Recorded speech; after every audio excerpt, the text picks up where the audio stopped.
Selimut tebal, lagu-lagu galau yang sentimental, dan tempat sampah penuh sama tisu bekas nangis.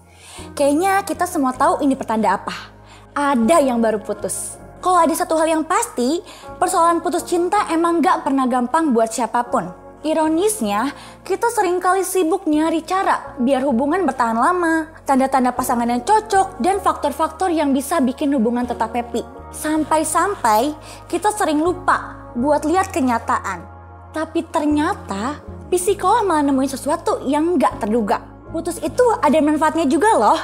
Para peneliti yang bakal kita bahas nanti udah ngebuktiin meskipun putus itu nyakitin, bertahan dalam hubungan yang gak sehat bisa jadi lebih buruk. Dan sebelum kita obrolin lebih dalam, disclaimer dulu ya.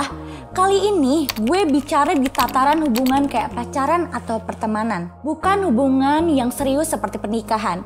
Bukan tempat gue juga di sini buat ngasih nasihat soal itu. Ya simply gue masih remaja yang belum pernah ngalamin itu juga. Dan di sini gue nggak bermaksud nyuruh atau maksa siapapun buat putus. Kalau kamu lagi ngalamin masalah serius dalam hubungan, coba cerita deh ke temen yang bisa dipercaya atau profesional kesehatan mental. Atau bisa juga ke konselor yang udah berpengalaman buat dapetin perspektif yang lebih jelas. Tempatkan apa yang mau gue bahas di sini hanya sebagai bahan pertimbangan aja. Keputusannya tetap ada di tangan kamu ya. Nah, kalau kamu udah ngerti, sekarang bisa kita lanjutin. Jadi kalau kamu lagi mikirin apakah harus tetap lanjut atau enggak, 6 hal ini bisa jadi tanda kalau putus boleh jadi keputusan yang terbaik buat kamu. Pernah ngerasa kayak lagi muter di time loop, kayak kaset rusak, kayak bangun pagi terus tiba-tiba kamu ada di hari yang sama kayak kemarin? Nah, kalau kamu dan pasangan terus-terusan berantem soal hal yang sama tanpa solusi, itu bisa jadi pertanda kalau hubungan ini udah mentok. Meskipun wajar dan sehat buat pasangan untuk sekali ribut, tapi mengulang argumen yang berulang-ulang terus bisa jadi nggak produktif. Menurut Cindy Laman dalam artikel yang ditulisnya di Healthline tahun 2019, kalau udah sering banget ribut sama topik yang itu lagi, itu tanda hubungan kamu udah nggak sehat. Mengulang pertengkaran yang sama berulang-ulang kali, bisa jadi berarti kalian udah ketemu jalan buntu dalam hubungan.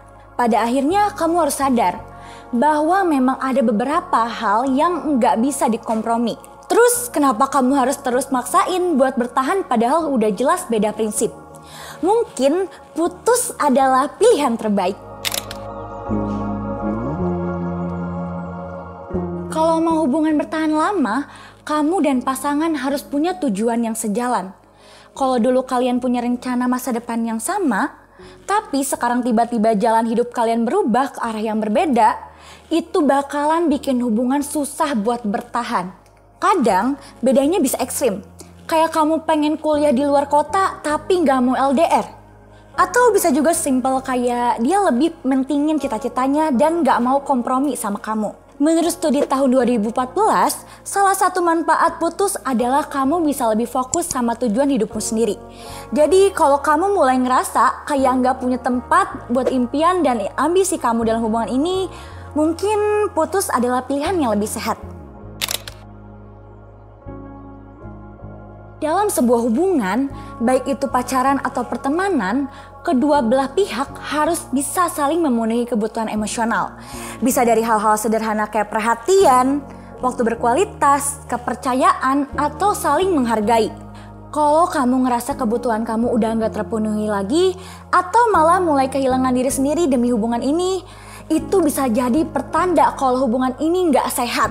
Daripada bertahan dalam hubungan yang bikin kamu capek mental, mungkin lebih baik buat rehat dan fokus buat membahagiakan diri sendiri. Hubungan yang sehat itu butuh kedekatan emosional. Kalau kamu mulai lebih sering mencari kenyamanan di luar hubungan, kayak lebih betah nongkrong sama teman-teman daripada ketemu pasangan, itu bisa jadi tanda kalau kalian udah menjauh secara emosional. Misalnya, habis hangout sama teman-teman dan kamu ada janji ketemu pacar, tapi kamu nggak pengen langsung pergi dan malah nyari alasan buat nongkrong lebih lama. Atau waktu lagi jalan berdua, kamu lebih milih sibuk sendiri, kayak main game di HP atau sekedar WA-an sama temen daripada ngobrol sama pasangan. Itu bisa jadi pertanda kalau hubungan ini udah gak seindah dulu dan mungkin udah saatnya buat berpikir ulang. Putus itu emang nyakitin, tapi kalau kamu ada di hubungan yang putus nyambung terus, itu cuma bikin sakit hati berulang kali. Kayak Ross dan Rachel di serial Friends, setiap kali mereka putus pasti ada drama baru. Tapi beda sama di film atau serial TV, di dunia nyata hubungan kayak gini bisa bikin capek secara emosional. Menurut studi Melissa Ramsey Miller tahun 2009, sering balikan cuman karena alasan kesepian atau karena udah terbiasa bisa bikin kalian terjebak dalam siklus hubungan yang gak sehat. Kadang, cara terbaik buat move on adalah benar-benar melepaskan. Coba tanya ke diri sendiri, gue lebih bahagia sama dia atau tanpa dia?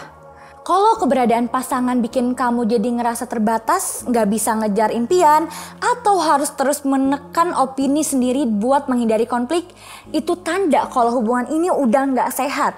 Ngakuin hal ini bisa jadi susah, tetapi walau gimana pun juga, toh kamu harus jujur sama diri sendiri. Kalau jawaban kamu ya, untuk pertanyaan-pertanyaan ini mungkin ada baiknya mempertimbangkan gimana seandainya hidup kamu kalau emang beneran gak bisa lagi jalan bareng sama dia. Menurut penelitian Alicia Franklin tahun 2015 dan studi Tai Tashiro 2013, putus itu punya banyak manfaat. Salah satunya adalah pertumbuhan pribadi yang lebih baik.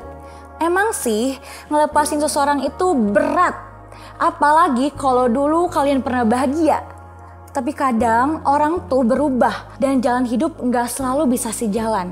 Seperti kata Marilyn Monroe, things fall apart so better things can fall together. Terkadang sesuatu harus berakhir supaya hal yang lebih baik bisa datang dalam hidup kita. Jadi meskipun putus itu nyakitin, bisa jadi itu jalan menuju kebahagiaan dan pengembangan diri yang lebih baik. Nah, sekarang gimana dengan situasi hubunganmu sendiri? Apa ada 6 tanda tadi yang bisa kamu rasain dalam hubunganmu yang sekarang? Atau mungkin ada tanda-tanda lain yang menurut kamu bisa jadi alasan buat putus?